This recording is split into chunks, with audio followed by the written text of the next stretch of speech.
Hello students, I'm Kamlesh and in this video lecture we are going to discuss a chapter Bharat माता। तो इसके author कौन है? Jawaharlal Nehru.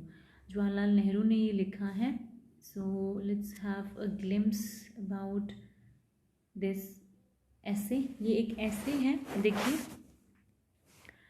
He wrote the Discovery of India। He who? Jawaharlal Nehru ने discovery of India book लिखी थी 1944 में Y lodged इन Ahmednagar fort prison, जब वो अहमदनगर फोर्ट के जेल में थे। द प्रेजेंट ऐसे is taken from chapter 3 of the discovery of India title the quest. तो ये जो डिस्कवरी ऑफ इंडिया बुक है इसमें थर्ड चैप्टर है जिसका टाइटल है द क्वेस्ट, उसमें से लिया गया ये एक ऐसे है। It is written in a simple and lucid manner and is educative and informative.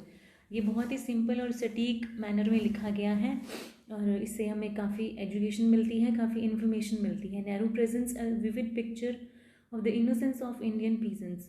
Nehru हैं जो भारतीय किसान की इनोसेंस को मतलब भोलेपन को वो इसमें पोर्ट्रे करते हैं, उसका चित्रण करते हैं। He enriches the reader's general awareness by introducing them to landmarks events from around the world। तो वो जो रीडर की मतलब हमारी पढ़ने वाले की जनरल अवेयरनेस को वो बढ़ाते हैं। कैसे बढ़ाते हैं? By introducing them to landmarks events from around the world. मतलब जो कि पूरे विश्व में जो बहुत इंपॉर्टेंट घटनाएं हुई हैं उनके बारे में जानकारी देके वो हमारी अवेयरनेस को बढ़ा रहे हैं। So let's start the text। Often I wandered from meeting to meeting। ये कौन कह रहा है? जवाहरलाल नेहरू जी ये बात कह रहे हैं कि मैं कई बार एक मीटिंग से दूसरी मीटिंग में जाता हूँ, मतलब एक गैदरिंग से दूसरी गैदरिंग में जाता हूँ। I spoke to my audience of this India of ours. तो मैं हमारे इंडिया की, हमारे देश की ऑडियंस से बात करता हूँ। ऑफ हिंदुस्तान, जो हिंदुस्तान की जनता है। ऑफ भारत, जिसे भारत भी बोला जाता है। The old Sanskrit name derived from the mythical founder of the race. Bharat जो वर्ड है ये संस्कृत से लिया गया है, जो कि इस जाति की मिथिकल फाउंडर मीन्स जो मिथ होते हैं, लाइक पौराणिक जिसे आप कह सकते हैं। तो पौराणिक नींवधारी जो था वहाँ से ये लिया गया है।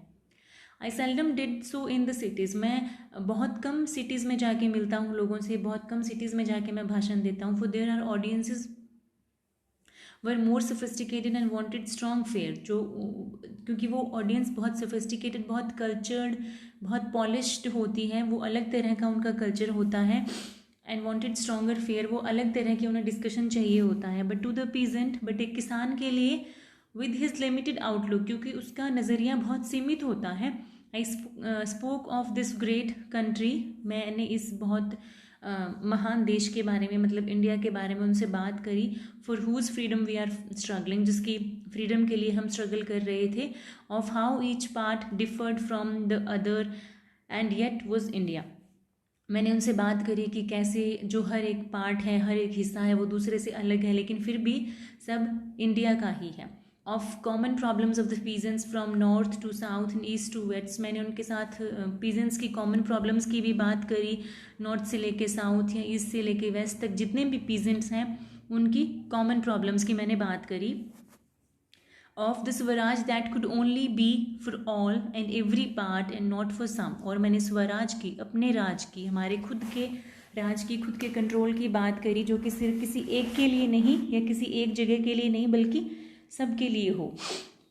आई told them of my journeying from the Khyber Pass. Khyber दर्रे से लेके मैंने अपनी जर्नी के बारे में उन्हें बताया। तो जर्नी कहाँ से थी? खैबर दर्रे से लेके नॉर्थ वेस्ट में कन्याकुमारी तक या केप कोमोरिन तक। इन द डिस्टेंट यूथ, मतलब डिस्टेंट साउथ, मतलब साउथ में काफ़ी दूर की जो मेरी जर्नी थी मैंने उनके बारे में भी बताया। And how everywhere the peasants put to me identical questions. और हर जगह पे, हर जगह के किसान एक जैसे क्वेश्चन मेरे सामने रख रहे थे। For their troubles were the same, क्योंकि उन सब की समस्याएं सेम थी। पॉवर्टी, गरीबी, डेट, कर्जा, वेस्टेड इंटरेस्ट, उनकी अपनी इच्छाएं, लैंडलॉर्ड्स जो उनके ज़मीनों के मालिक बने हुए थे, मनी लैंडर्स वो लोग जो उन्हें पैसा उधार दे रहे थे। लैंड होता है उधार देना, मनी लैंडर्स मीन्स जो आपको पैसा उधार देते हैं। हैवी रेंट्स, बहुत ज़्यादा किराया उन पे लग रहा था और टैक्स उन्हें पे करने पड़ रहे थे। पुलिस हैरेसमेंट, हैरेसमेंट होता है जैसे किसी को टॉर्चर करना या एक तरह से शोषण करना, तो जो पुलिस उनका शोषण कर रही थी। And all these wrapped up in the structure that the foreign government had imposed upon us. और ये सब कहाँ से आया? जो फॉरेन गवर्नमेंट मतलब अंग्रेज़ों ने जो हमारे ऊपर थोपी थी, उन्हीं सब नीतियों में लिपटा हुआ था ये। मतलब जैसे अंग्रेज़ हमारे साथ कर रहे थे, अभी भी उनके साथ, बिना अंग्रेज़ों के भी उन लोगों के साथ, उन पीजेंट्स के साथ वैसा ही हो रहा था। And relief must also come for all. और जो रिलीफ है वो सबको मिलनी चाहिए, सबको मिलना चाहिए। I try to make them think of India as a whole.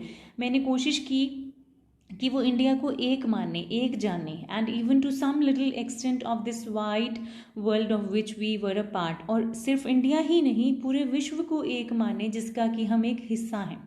I brought in the struggle of China, in Spain, in Abyssinia, in Central Europe, in Egypt and the countries of Western Asia.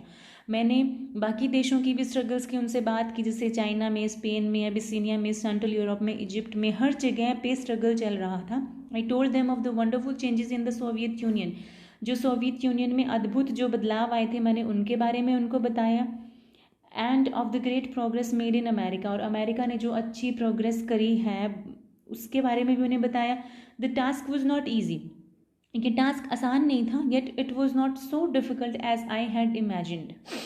लेकिन ये इतना भी मुश्किल नहीं था जितना मैंने इसको इमेजिन किया था। For our ancient epics and myths and legends which they knew so well had made them familiar with the conception of their country.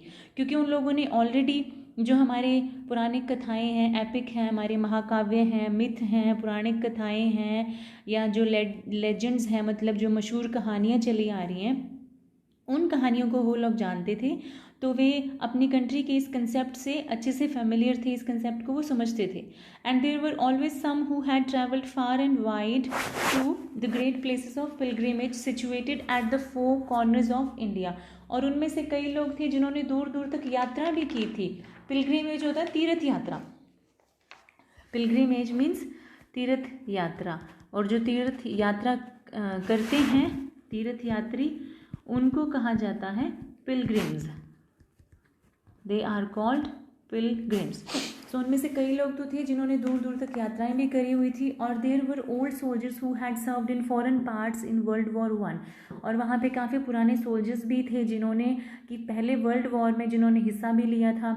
और अदर एक्सपीडिशंस होते हैं, दूसरे तरह के मोटिव होते हैं, या कोई अभियान जिसे बोलें, बाकी अभियानों में भी जिन्होंने हिस्सा लिया था।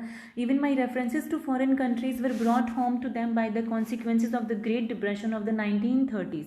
इवन जो मैंने उन्हें फॉरेन कंट्रीज़ के रेफरेंस दिए, जो उदाहरण दिए, वो भी उन्हें कैसे समझ आए। जो 1930 में महामंदी आई थी, उसके बुरे परिणामों के संदर्भ में ना वो लोगों ने समझा कि जो मैं फॉरेन कंट्रीज़ के रेफरेंस दे रहा था, उनके एग्जाम्पल्स दे रहा था। Sometimes as I reached a gathering, कई बार जब मैं किसी कई ग्रुप ऑफ पीपल तक पहुंचता था, जो लोग इकट्ठे हुए उन तक पहुंचता था, a great roar of welcome would greet me. तो लोग बहुत शोर करके वो मेरा वेलकम करते थे। भारत माता की जय, विक्ट्री टू मदर इंडिया, तो वो लोग ऐसे नारे लगाते थे। I would ask them unexpectedly what they meant by that cry. तो मैं मतलब उन्हें उम्मीद नहीं होती थी कि मैं ऐसा पूछूंगा, बट मैं ऐसा उनसे पूछता था कि इसका मतलब क्या है। हु वॉज दिस भारत माता, ये भारत माता कौन है। Mother India whose victory they wanted, मतलब कौन है ये मदर इंडिया, किसकी विक्ट्री की वो बात कर रहे हैं। My question would amuse them, तो वो मेरे क्वेश्चन से हैरान हो जाते थे। एंड सरप्राइज देम, अगैन हैरानी होती थी। And then not knowing exactly what to answer, और उन्हें नहीं पता कि क्या आंसर करना है। They would look at each other, वो एक दूसरे को देखते थे, एंड मी, और मुझे देखते थे। आई परसिस्टेड इन माई क्वेश्चनिंग, मैं वैसे ही अपनी क्वेश्चनिंग करता रहता था, ऐसे सवाल पूछता रहता था। At last a vigorous Jat wedded to the soil from immemorial generation. एक बार एक विग्रस मतलब जो जीलस होता है, एंथुजियास्टिक होता है, मतलब जोशीला, एक जोशीले जाट ने जो मतलब कई पुश्तों से, कई जनरेशन से जो धरती से जुड़े हुए थे, उसने कहा would say that it was the dharti, the good earth of India that they meant. तो उनका मतलब है कि वो भारत धरती की बात कर रहे हैं, ठीक है। तो फिर मैंने कहा what earth, their particular village patch or all the patches in the district or in the whole of India. तो मैंने कहा कि वो कौन सी मिट्टी, कौन से पैच की बात कर रहे हैं, क्या आपके खास गांव की मिट्टी, या इस इलाके की मिट्टी, या पूरे इंडिया की मिट्टी की बात कर रहे हैं। And so question and answer went on, तो इसी तरह से सवाल जवाब चलते रहे till they would ask me impatiently to tell them all about it.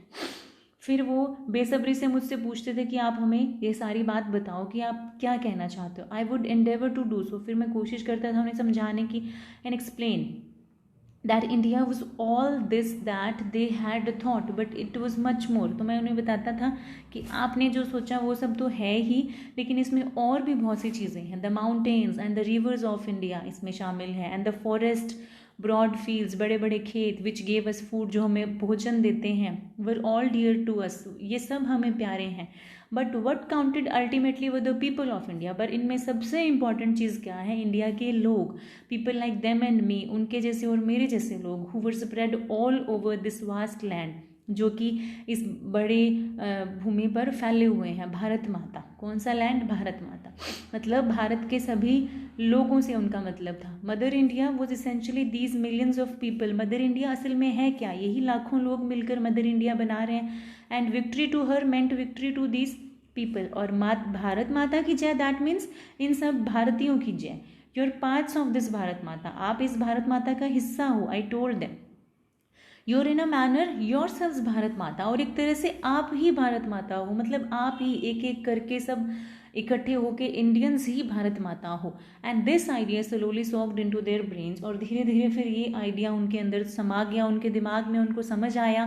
There eyes would light up as if they had made a great discovery. तो उनकी आंखों में एक अलग सी चमक आ जाती थी, जैसे आज उन्होंने कुछ बहुत बड़ी चीज़ खोज ली हो. So this is all for this video. I hope you understood this text very well. Thank you so much for watching this video. Keep learning, keep growing.